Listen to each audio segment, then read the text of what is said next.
Africa story title, The Boy Who Couldn't Speak.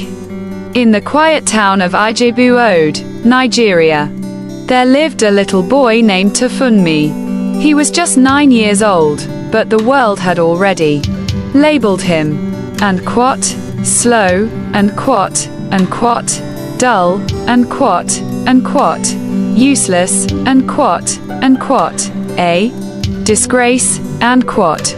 Those were the words he heard every day. At home, his father would frown whenever he saw Tafunmi sitting quietly by the window. Unquote. Look at him, just staring into space. Can't you be like your younger sister?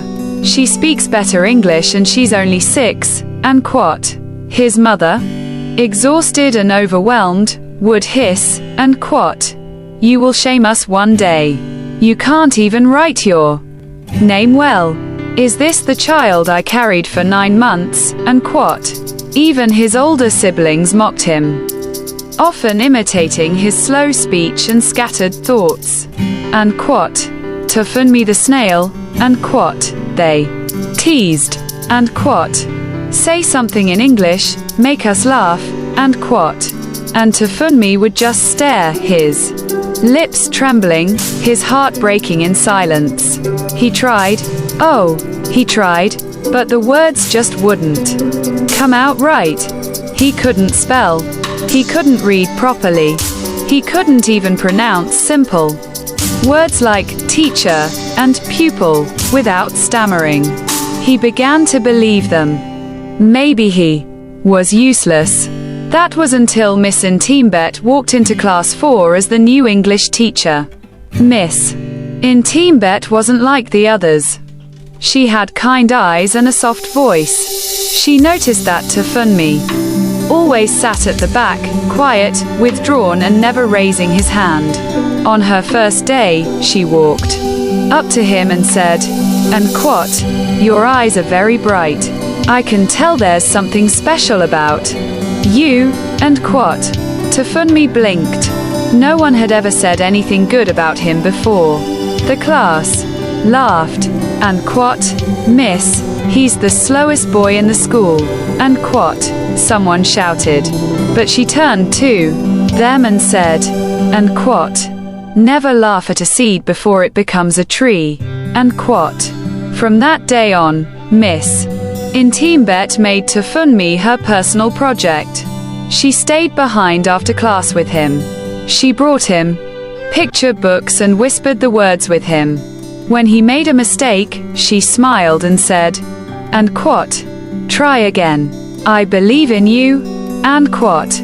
She called his name during lessons, even when she knew he might get it wrong. She clapped for him when he got it right. She would kneel beside his desk and say, Unquote. You're doing better than yesterday. That's what matters, Unquote. At home, the insults continued. But slowly, something inside Tafunmi began to grow. Hope.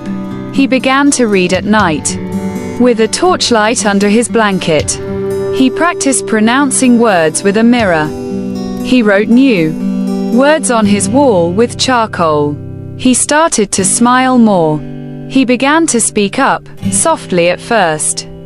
Then, with more confidence.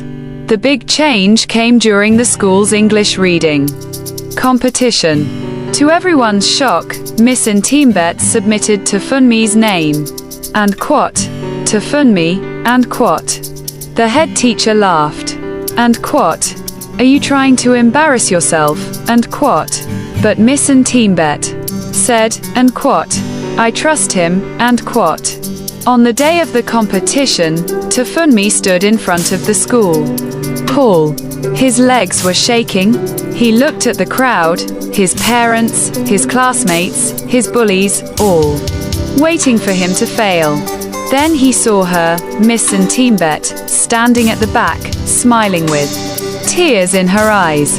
And he began to read, fluently, clearly, beautifully. Each word was like music.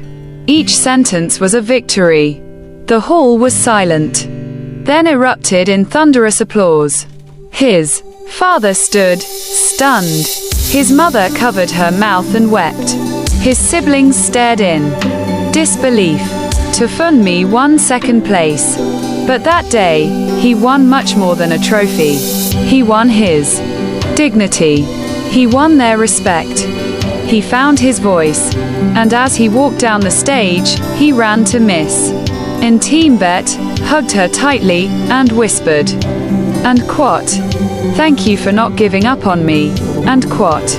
Years later, Tufunmi became an English teacher, just like her. And on his desk, framed in gold, was the photo of a woman who once said, and quote, "Never laugh at a seed before it becomes a tree," and quote. Moral of the story: every child learns differently. Some just need a little more time, a little more love, and someone who believes in them. I hope you got value. Kindly subscribe, share and comment. Please subscribe to my channel. That is the only way you can support me. Thank you.